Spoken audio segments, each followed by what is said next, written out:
Hi friends, welcome back to my channel. അപ്പോൾ ഇന്ന് നമ്മൾ ഡിസ്കസ് ചെയ്യാൻ പോകുന്നത് 2024 നടന്ന SSLC കെമിസ്ട്രി എക്സാമിൻ്റെ ക്വസ്റ്റ്യൻ പേപ്പറാണ്.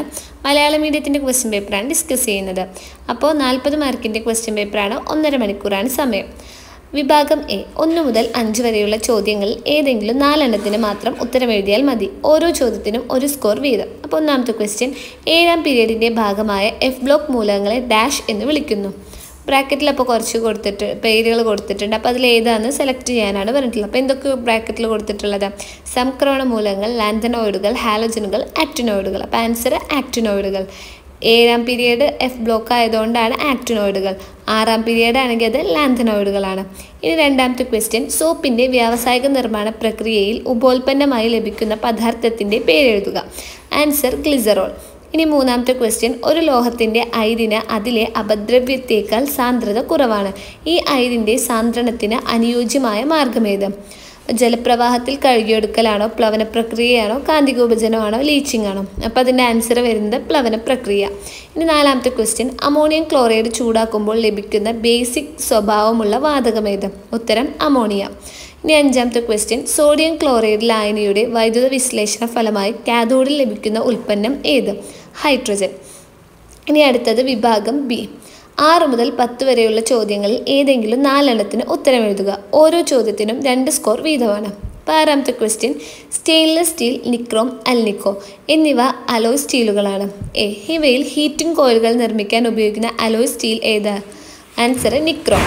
ബി, ഇവയിൽ ഘടകങ്ങൾ ഒന്ന് തന്നെയായ അലോയ് സ്റ്റീലുകൾ ഏതെല്ലാം? Answer nichrome, stainless steel. അപ്പോൾ രണ്ടിലും എന്തൊക്കെ അടങ്ങിയിട്ടുണ്ട്? നിക്കലുണ്ട്, ക്രോമിയുണ്ട്, അയേൺ ഉണ്ട്. ഇനി 7ാമത്തെ ക്വസ്റ്റ്യൻ, MnO2വിൽ Mn എന്ന് പറഞ്ഞാൽ മാംഗനീസിൻ്റെ ഓക്സീകരണാവസ്ഥ +4 എങ്കിൽ Mn2O3യിൽ Mnൻ്റെ ഓക്സീകരണാവസ്ഥ എത്ര? അപ്പോൾ അത് കണ്ടുപിടിക്കുന്നതാണ് ഇവിടെ കൊടുത്തിട്ടുള്ളത്. അപ്പോൾ ഏതിൻ്റെയാണ് ഓക്സീകരണാവസ്ഥ കണ്ടുപിടിക്കേണ്ടത്? അതിന് നമ്മൾ എക്സ് എന്ന് കൊടുക്കുക. അപ്പോൾ ഇവിടെ Mn ആണ് കണ്ടുപിടിക്കേണ്ടത്, എക്സ്. അപ്പോൾ 2 Mn ഉള്ളതുകൊണ്ട് നമ്മൾ 2x എന്നാണ് കൊടുക്കുക. പ്ലസ് പിന്നെ അവിടെ ആരാ? ഓക്സിജൻ ആണുള്ളത്. ഓക്സിജൻ്റെ ഓക്സീകരണാവസ്ഥ -2 ആണ്. പിന്നെ 3 ഓക്സിജൻ ഉണ്ട്. അപ്പോൾ -2 × 3 = 0. ഇനി എന്നിട്ട് ഇത് നമ്മൾ എന്താണ് സോൾവ് ചെയ്യുമ്പോൾ നമുക്ക് കിട്ടും 2x -2 × 3 -6. അപ്പോൾ 2x - 6 = 0 എന്ന് കിട്ടും. പിന്നെ ഇനി ഈ -6നെ സമത്തിൻ്റെ അപ്പുറത്ത് കൊണ്ടുപോകുമ്പോൾ അത് +6 ആയിട്ട് മാറും. അപ്പോൾ 2x = 6 ആവും. നമുക്ക് എക്സ് ആണ് കണ്ടുപിടിക്കേണ്ടത്. എക്സ് എന്ന് പറഞ്ഞാൽ മാംഗനീസ്. അപ്പോൾ എക്സ് കണ്ടുപിടിക്കാൻ വേണ്ടി എക്സിൻ്റെ കൂടെയുള്ള 2നെ സമത്തിൻ്റെ അപ്പുറത്തെ സൈഡിൽ കൊണ്ടുപോകും. അപ്പോൾ x × 2 അല്ലേ? അപ്പോൾ ×2 സമത്തിൻ്റെ അപ്പുറത്തേക്ക് പോകുമ്പോൾ ×2 ആവും. അങ്ങനെ 6/2 = 3 എന്ന് കിട്ടും. അപ്പോൾ അതിൻ്റെ ഉത്തരം 3 ആണ്, +3 ആണ്. ഇനി ബി, സംക്രമണ മൂലകങ്ങൾ വ്യത്യസ്ത ഓക്സീകരണാവസ്ഥ പ്രകടിപ്പിക്കുന്നു. എന്തുകൊണ്ട്? കാരണം എന്താണ്? ഡി ബ്ലോക്ക് മൂലകങ്ങളിൽ ബാഹ്യ എസ് സബ്ഷെല്ലിൻ്റെയും തൊട്ടടുത്തുള്ള ആന്തരിക ഡി സബ്ഷെല്ലിൻ്റെയും ഊർജ്ജങ്ങൾ തമ്മിൽ നേരിയ വ്യത്യാസമുള്ളൂ. അതിനാൽ അനുയോജ്യമായ സാഹചര്യത്തിൽ എക്സ് ഇലക്ട്രോണുകളോടൊപ്പം ഡി ഇലക്ട്രോണുകളും രാസപ്രവർത്തനത്തിൽ പങ്കെടുക്കുന്നു. അപ്പോൾ എന്താ? എസും ഡിയും തമ്മിൽ എന്താണ്? ചെറിയ ഊർജ്ജ വ്യത്യാസമുള്ളൂ, അതുകൊണ്ടാണ്. ഇനി 8, ഒരു ഹൈഡ്രോ കാർബണിൻ്റെ തന്മാത്രാ സൂത്രം C4H8 എന്നാണ്. ഈ ഹൈഡ്രോ കാർബൺ ഏതു വിഭാഗത്തിൽ ഉൾപ്പെടുന്നു? ആൽക്കെയിനാണോ, ആൽക്കീനാണോ, ആൽക്കൈനാണോ? ആൻസർ ആൽക്കീനാണ്. കാരണം ആൽക്കീനിൻ്റെ C4CnH2 എന്നാണ്. അപ്പോൾ ഇവിടെ N എന്ന് പറഞ്ഞാൽ 4 ആണ്. അപ്പോൾ 2 എന്ന് വരുമ്പോൾ 4 × 2 8. അപ്പോൾ അതുകൊണ്ട് C4H8 ആൽക്കീൻ. ഇനി ബി, ഇതേ തന്മാത്ര വാക്യമുള്ള അലിസൈക്ലിക് ഹൈഡ്രോ കാർബണിൻ്റെ ഘടന വരക്കുക. നിങ്ങളുടെ ടെക്സ്റ്റിൽ കൊടുത്തിട്ട് നോക്കി വരച്ചാൽ മതി. 4 കാർബണുള്ള അലിസൈക്ലിക്കിൻ്റെ ഘടന. ഇനി 9, ചിത്രം വിശകലനം ചെയ്ത് ചുവടെ നൽകിയിരിക്കുന്ന ചോദ്യങ്ങൾക്ക് ഉത്തരം എഴുതുക. അപ്പോൾ ചിത്രത്തിൽ എന്താണ്? വ്യാപ്തം 2 ലിറ്ററാന്ന് കൊടുത്തിട്ടുണ്ട്. പിന്നെ മർദ്ദം 2 ATM എന്ന് പറഞ്ഞാൽ അറ്റ്മോസ്ഫിയർ, മർദ്ദത്തിൻ്റെ യൂണിറ്റ്. പിന്നെ താപനില 300 കെൽവിനാന്ന് കൊടുത്തിട്ടുണ്ട്. ഇനി 300 കെൽവിൻ താപനിലയിൽ ഈ വാതകത്തിൻ്റെ വ്യാപ്തം 4 ലിറ്ററായി വർദ്ധിക്കുമ്പോൾ അനുഭവപ്പെടുന്ന മർദ്ദം എത്രയായിരിക്കും? അപ്പം അതിൻ്റെ ഉത്തരമാണ് ഇവിടെ താഴെ കൊടുത്തിട്ടുള്ളത്. അപ്പം എന്താണ്? ബോയിൽ നിയമം അനുസരിച്ചിട്ടാണ് ഇതിൻ്റെ ഉത്തരം നമ്മൾ കണ്ടുപിടിക്കേണ്ടത്. അപ്പോൾ ബോയിൽ നിയമപ്രകാരമുള്ള സമവാക്യം എന്താണ്? P1 V1 = P2 V2. അപ്പോൾ ഇവിടുത്തെ P1 എന്ന് പറഞ്ഞാൽ എത്രയാണ്? 2 ആണ്. V1 എന്ന് പറഞ്ഞാൽ അതും 2 ആണ്. പിന്നെ നമ്മളോട് കണ്ടുപിടിക്കാൻ പറഞ്ഞിട്ടുള്ളത് P2 ആണ്. V2 തന്നിട്ടുണ്ട് ക്വസ്റ്റ്യനിൽ 4 ആണെന്ന്. അപ്പോൾ 2 × 2 = P2 × 4. അപ്പോൾ P2 ആണ് കണ്ടുപിടിക്കേണ്ടത്. അപ്പോൾ 2 ഗുണിക്കണം 2 എന്ന് പറഞ്ഞാൽ എത്രയാണ്? 4 ആണ്. P2 ഗുണിക്കണം 4. ഇനി P2നെ അവിടെ നിർത്തിയിട്ട് P2ൻ്റെ കൂടെയുള്ള 4നെ സമത്തിൻ്റെ അപ്പുറത്തെ സൈഡിലേക്ക് കൊണ്ടുവരിക. അപ്പോൾ 4/4 1 എന്ന് കിട്ടും. അപ്പോൾ അവിടെ ഉത്തരം മർദ്ദം വരുന്നത് ഒരു ATM ആണ്. അപ്പം മർദ്ദത്തിൻ്റെ കൂടെ നിങ്ങൾ 1 എഴുതിയിട്ട് ATM മർദ്ദത്തിൻ്റെ യൂണിറ്റ് എഴുതണം. ഇനി B, ഇത് ഏത് വാതക നിയമവുമായി ബന്ധപ്പെട്ടിരിക്കുന്നു? അപ്പം മർദ്ദവും വ്യാപ്തവും കണ്ടാൽ അത് ഏത് വാതക നിയമമായിരിക്കും? ബോയിൽ നിയമമായിരിക്കും. ഇനി 10ാമത്തെ ചോദ്യം. ചുവടെ നൽകിയിരിക്കുന്ന ചോദ്യങ്ങൾക്ക് അനുയോജ്യമായവ ബോക്സിൽ നിന്നും തിരഞ്ഞെടുത്ത് എഴുതുക. അപ്പോൾ A, ഇവയിൽ എസ്റ്റർ ഏത്? അപ്പോൾ എസ്റ്റർ എന്ന് പറഞ്ഞാൽ അതിൻ്റെ ഫങ്ഷണൽ ഗ്രൂപ്പ് വരുന്നത് COO ആണ്. അപ്പം അത് വരുന്നത് ഇതിൽ എന്താണ്? ഏറ്റവും അവസാനത്തെയാണ്. CH3, CH2, COO, CH3. അപ്പോൾ അതാണ് എസ്റ്റർ. ഇനി B, ഈ എസ്റ്റർ നിർമ്മിക്കുന്നതിന് ആവശ്യമായ സംയുക്തങ്ങൾ ഏതെല്ലാം? അപ്പോൾ നമുക്കറിയാം എസ്റ്റർ നിർമ്മിക്കുന്നത് ഒരു ആസിഡും ഒരു ആൽക്കഹോളും ചേർന്നിട്ടാണ്. അപ്പോൾ അതിന് വേണ്ടി ഉപയോഗിക്കുന്ന ആസിഡ് ഏതാണ്? പ്രൊപ്പനോയിക് ആസിഡും ആൽക്കഹോള് CH3OH ആണ്, മെത്തനോളുമാണ്. ഓക്കെ. ഇനി വിഭാഗം C, 11 മുതൽ 15 വരെയുള്ള ചോദ്യങ്ങളിൽ ഏതെങ്കിലും 4 എണ്ണത്തിന് ഉത്തരം എഴുതുക. ഓരോന്നിനും 3 സ്കോർ വീതമാണ്. അപ്പോൾ 11ാമത്തെ ചോദ്യം. സൾഫ്യൂരിക് ആസിഡിനെ രാസവസ്തുക്കളുടെ രാജാവ് എന്നറിയപ്പെടുന്നു. A, സൾഫ്യൂരിക് ആസിഡിൻ്റെ വ്യാവസായിക നിർമ്മാണ പ്രക്രിയയുടെ പേരെന്ത്? അപ്പോൾ എന്താണ് അതിൻ്റെ ഉത്തരം? സമ്പർക്ക പ്രക്രിയ. B, ഈ പ്രക്രിയയിൽ ഉപയോഗിക്കുന്ന ഉൽപ്രേരകം ഏത്? Vanadium pentoxide. C, പഞ്ചസാരയിലേക്ക് ഗാഢ സൾഫ്യൂരിക് ആസിഡ് ചേർക്കുമ്പോൾ ഒരു കറുത്ത അവശിഷ്ടം ലഭിക്കും. ഈ നിരീക്ഷണത്തിനുള്ള കാരണം വിശദീകരിക്കുക. അതിനുള്ള കാരണം സൾഫ്യൂരിക് ആസിഡിൻ്റെ നിർജ്ജലീകരണ സ്വഭാവമാണ്. നിർജ്ജലീകരണം എന്ന് പറഞ്ഞാൽ എന്താണ്? പദാർത്ഥങ്ങളിൽ രാസപരമായി സംയോജിച്ചിട്ടുള്ള ജലത്തെയോ അല്ലെങ്കിൽ പദാർത്ഥത്തിലെ ഹൈഡ്രജനും ഓക്സിജനും ജലത്തിൻ്റെ അതേ അനുപാതത്തിൽ ആഗിരണം ചെയ്യുന്ന പ്രക്രിയയാണ് നിർജ്ജലീകരണ പ്രക്രിയ. അപ്പോൾ നിർജ്ജലീകരണം എന്ന് പറഞ്ഞാൽ ഈ പഞ്ചസാരയിലേക്ക് നമ്മൾ സൾഫ്യൂരിക് ആസിഡ് ചേർക്കുന്ന സമയത്ത് പഞ്ചസാരയിൽ നിന്ന് എന്താണ്? ജലത്തിനെ ഈ സൾഫ്യൂരിക് ആസിഡ് മാറ്റുകയാണ്. അങ്ങനെയാണ് അതിനെന്താണ്? കറുത്ത നിറമായിട്ട് മാറുന്നത്. ഇനി 12ാമത്തെ ചോദ്യം. ഇലക്ട്രോപ്ലേറ്റിംഗ് ഉപയോഗിച്ചൊരു ചെമ്പുവളയിൽ സിൽവർ ആവരണം ചെയ്യുന്നു. A, ഈ പ്രക്രിയയിൽ ബാറ്ററിയുടെ നെഗറ്റീവ് ടെർമിനലുമായി ബന്ധിപ്പിക്കുന്ന ലോഹം ഏത്? അത് ചെമ്പുവളയാണ്. അപ്പം എന്തിനെയാണ് ആവരണം ചെയ്യേണ്ടത്? അതിനെ നമ്മൾ എന്താണ്? നെഗറ്റീവ് ടെർമിനലായിട്ടാണ് ബന്ധിപ്പിക്കുന്നത്. എന്തുപയോഗിച്ചിട്ടാണ് ആവരണം ചെയ്യുന്നതെങ്കിൽ അത് പോസിറ്റീവ് ടെർമിനലിലും. പിന്നെ ഇവിടെ ഉപയോഗിക്കുന്ന ഇലക്ട്രോലൈറ്റ് ഏത്? അപ്പോൾ അവിടെ സിൽവറാണ് പൂശുന്നത്. അപ്പോൾ അതുകൊണ്ട് സിൽവറിൻ്റെ ലായനി, അതായത് സിൽവർ നൈട്രേറ്റ്. C, പോസിറ്റീവ് ഇലക്ട്രോഡിൽ നടക്കുന്ന രാസപ്രവർത്തനത്തിൻ്റെ രാസസമവാക്യം എഴുതുക. അപ്പോൾ പോസിറ്റീവ് ഇലക്ട്രോഡ് എന്ന് പറഞ്ഞാൽ അവിടെ എന്താണ്? സിൽവറാണ് വരിക. അപ്പോൾ സിൽവറിൽ നടക്കുന്നത് Ag gives Ag++1 ഇലക്ട്രോൺ എന്നാണ് സമവാക്യം വരിക. 13ാമത്തെ ചോദ്യം. ഒരു ഹൈഡ്രോ കാർബണിൻ്റെ ഘടനാവാക്യം നൽകിയിരിക്കുന്നു.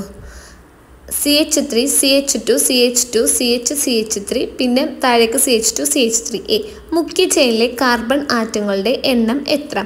അപ്പോൾ ഇതിൽ നമ്മൾ മുഖ്യ ചെയിന് തിരഞ്ഞെടുക്കുക എങ്ങനെയെന്ന് വെച്ചാൽ ഏറ്റവും വലിയ ചെയിന് എങ്ങനെ നോക്കിയാലാണോ കിട്ടുന്നത് അതിനെയാണ് നമ്മൾ മുഖ്യ ചെയിനായിട്ട് എടുക്കുക. അപ്പോൾ നമ്മൾ മുഖ്യ ചെയിന് എടുക്കുന്ന സമയത്ത് എത്ര കാർബൺ ഉണ്ട്? 6 കാർബണാണുള്ളത്. CH3, CH2, CH2, CH, പിന്നെ താഴേക്ക് CH2, CH3. അതിനെയാണ് മുഖ്യ ചെയിനായിട്ട് എടുക്കുന്നത്. അപ്പം അതിൽ 6 കാർബണാണ് ഉള്ളത്. ഇതിലെ ശാഖയുടെ പേരെന്താ? അപ്പം CH3 ആണ് ഇതിൽ ശാഖ, അത് മീഥൈൽ. ഈ സംയുക്തത്തിൻ്റെ IUPAC നാമം എഴുതുക. അപ്പം മീഥൈൽ വരുന്നത് 3ാമത്തെ സ്ഥാനത്ത്. അപ്പം 3-മീഥൈൽ ഹെക്സൈൻ എന്നാണ് ഇതിൻ്റെ പേര് വരിക. ഇനി 14. ഭൂവൽക്കത്തിൽ ഏറ്റവും കൂടുതൽ കാണപ്പെടുന്ന ലോഹമാണ് അലുമിനിയം. A, അലുമിനിയത്തിൻ്റെ അയിര് ഏത്? അലുമിനിയത്തിൻ്റെ അയിര് ബോക്സൈറ്റ്. B, ഈ അയിരിൻ്റെ സാന്ദ്രണത്തിൻ്റെ രീതി എഴുതാനാണ് പറഞ്ഞിട്ടുള്ളത്. അപ്പോൾ ഫസ്റ്റ് എന്താണ്? ബോക്സൈറ്റിലേക്ക് ചൂടുള്ള ഗാഢ എണ്ണ ഒഴിച്ച് ചേർക്കുന്നു. അപ്പോൾ എന്താണ്? സോഡിയം അലുമിനേറ്റ് ആയിട്ട് അപ്പോൾ അത് മാറും. ബോക്സൈറ്റിക്ക് എന്താണ്? എണ്ണ ഒഴിച്ച് ചേർത്താൽ അത് സോഡിയം അലുമിനേറ്റ് ആയിട്ട് മാറും. ഇനി അതിൽ ലയിക്കാത്ത അഭദ്രവ്യങ്ങൾ അരിച്ചു മാറ്റുന്നു. എന്നിട്ട് ലായനിയിലേക്ക് അല്പം AlOH3 ത്രൈസ് ചേർത്ത് ജലം ഒഴിച്ച് നേർപ്പിക്കുന്നു. ഇതിൻ്റെ ഫലമായി AlOH ത്രൈസ് അവശിഷ്ടപ്പെടുന്നു. ഇത് അരിച്ചെടുത്ത് കഴുകി ശക്തിയായി ചൂടാക്കിയാൽ ശുദ്ധമായ അലുമിന കിട്ടും. ഇനി 15ാമത്തെ ചോദ്യം. ചുവടെ നൽകിയിരിക്കുന്ന സമവാക്യങ്ങൾ പൂർത്തീകരിക്കുക. അപ്പോൾ A, -Cl gives CH3 CH2 Cl plus HCl. അപ്പോൾ അവിടെ എന്താണ്? Clനെ നമ്മൾ ചേർക്കുന്നത് CH3 CH3 അങ്ങനെ CH3 CH3യിലേക്ക് Cl ചേർത്താലാണ് ഒരു Cl ഇവിടേക്ക് പോവും, ആദ്യത്തെ ഒരു ഹൈഡ്രജനുമായിട്ട് രണ്ടാമത്തെ Cl പോവും. അങ്ങനെയാണ് CH3 CH2 Cl HCl കിട്ടുന്നത്. ഇനി B, CH3 CH double bond CH2 plus Cl2 എന്നുള്ളത് എന്തായിട്ട് മാറും? CH3 CHCl CH2 Cl ആയിട്ട് മാറും. അതായത് ആ ദ്വിബന്ധനത്തിൻ്റെ സൈഡിലേക്കാണ് 2 ക്ലോറിനും വരുന്നത്. ഇനി CH3 CH2 CH3 അത് താപത്തിനെ ആഗിരണം ചെയ്തിട്ട് എന്തായിട്ട് മാറും? CH4 plus CH2 ദ്വിബന്ധനം CH2. ഇനി 16 മുതൽ 20 വരെയുള്ള ചോദ്യങ്ങളിൽ ഏതെങ്കിലും 4 എണ്ണത്തിന് ഉത്തരം എഴുതുക. ഓരോ ചോദ്യത്തിനും 4 സ്കോർ വീതം. അപ്പോൾ 16ാമത്തെ ചോദ്യം എന്താണ്? ഒരു മൂലകത്തിൻ്റെ സബ്ഷെൽ ഇലക്ട്രോൺ വിന്യാസം നൽകിയിരിക്കുന്നു. 1s2 2s2 2p6 3s2 3p6 3d6 4s2. ഈ മൂലകത്തിൻ്റെ അറ്റോമിക് നമ്പർ എത്ര? അപ്പോൾ അതെങ്ങനെ കണ്ടുപിടിക്കുക? ഇവിടെ ഈ ഒരു ഇലക്ട്രോൺ വിന്യാസത്തിൽ ഓരോന്നിനും കിട്ടിയിട്ടുള്ള ഇലക്ട്രോണിൻ്റെ എണ്ണം കൂട്ടിയാൽ മതി. അപ്പോൾ 2 + 2 + 6 + 2 + 6 + 6 + 2 ചെയ്ത് നമുക്ക് 26 കിട്ടും. ഇനി ഇവയിൽ ഊർജ്ജം ഏറ്റവും കൂടിയ സബ്ഷെൽ ഏത്? അപ്പോൾ അതിൽ ഏറ്റവും ഊർജ്ജം കൂടിയത് നമുക്ക് ശരിക്കും തോന്നുന്ന 4s എന്നാണ്. പക്ഷേ 4s അല്ല, 3d ആണ്. 4sനേക്കാൾ ഊർജ്ജം കൂടുതൽ 3dക്കാണ്. ഇനി ഈ മൂലകത്തിൻ്റെ പീരിയഡ് നമ്പർ, ഗ്രൂപ്പ് നമ്പർ എന്നിവ കണ്ടെത്തി എഴുതുക. അപ്പോൾ പീരിയഡ് നമ്പർ ഇതിൻ്റെ 4ആണ്. കാരണം ഇതിലെ ഏറ്റവും വലിയ നമ്പർ 4ആണ്. അതുകൊണ്ട് 4 പീരിയഡ്. അങ്ങനെ പീരിയഡായിട്ട് വരെ ഏറ്റവും വലിയ നമ്പറാണ്. പിന്നെ ഗ്രൂപ്പ് വരുന്നത് 8ആണ്. ഇനി 17, ഒരു ഓർഗാനിക് സംയുക്തത്തിൻ്റെ ഘടനാവാക്യം നൽകിയിരിക്കുന്നു. CH3 CH2O CH3. OR functional group അടങ്ങിയ സംയുക്തങ്ങളെ ഡാഷ് എന്ന് വിളിക്കുന്നു. അപ്പോൾ OR എന്ന ഫങ്ഷണൽ ഗ്രൂപ്പ് വരുന്നത് ഈതറാണ്. ഇനി B, ഈ സംയുക്തത്തിൻ്റെ തന്മാത്രവാക്യം എഴുതുക. C3H8O. ഈ സംയുക്തത്തിൻ്റെ IUPAC നാമം എഴുതുക. Methoxy ethane. ഈ സംയുക്തത്തിൻ്റെ ഫങ്ഷണൽ ഐസോമറിസം ഘടനാവാക്യം എഴുതുക. അത് ഇതിൻ്റെ ഫങ്ഷണൽ ഐസോമറിസായിട്ട് വരുന്നത് ആൽക്കഹോളാണ്. അതായത് CH3 CH2 CH2OH. ഇനി 18ാമത്തെ ചോദ്യം. STPയിൽ സ്ഥിതി ചെയ്യുന്ന 1 മോൾ അമോണിയ വാതകത്തിൻ്റെ വ്യാപ്തം എത്ര? അപ്പോൾ നമുക്കറിയാം 1 മോൾ എന്ന് പറഞ്ഞാൽ 22.4 ലിറ്റർ ആണെന്ന്. അപ്പോൾ ഉത്തരം അതാണ്. ഇനി B, STPയിൽ സ്ഥിതി ചെയ്യുന്ന 68 ഗ്രാം അമോണിയ വാതകത്തിൻ്റെ വ്യാപ്തം എത്ര? അപ്പോൾ 68 ഗ്രാം അമോണിയ വാതകത്തിൻ്റെ വ്യാപ്തം കാണാൻ ആദ്യം നമുക്ക് എന്താണ്? മോള് കണ്ടുപിടിക്കണം. അപ്പോൾ മോള് കണ്ടുപിടിക്കാൻ വേണ്ടി ഇവിടെ അമോണിയയുടെ മാസ് തന്നിട്ടുണ്ട്. എത്രയാണ്? 68. ആ 68നെ അമോണിയയുടെ മോളിക്കുലാർ മാസ് വെച്ച് ഹരിക്കുക. അപ്പോൾ 68/17 4 എന്ന് കിട്ടും. എന്നിട്ട് ആ 4നെ 22.4 വെച്ചിട്ട് ഗുണിച്ചാൽ നമുക്ക് വ്യാപ്തം കിട്ടും. അപ്പോൾ മോളിന് എന്താണ്? 22.4 വെച്ച് ഗുണിച്ചാൽ അതിൻ്റെ വ്യാപ്തം കിട്ടും.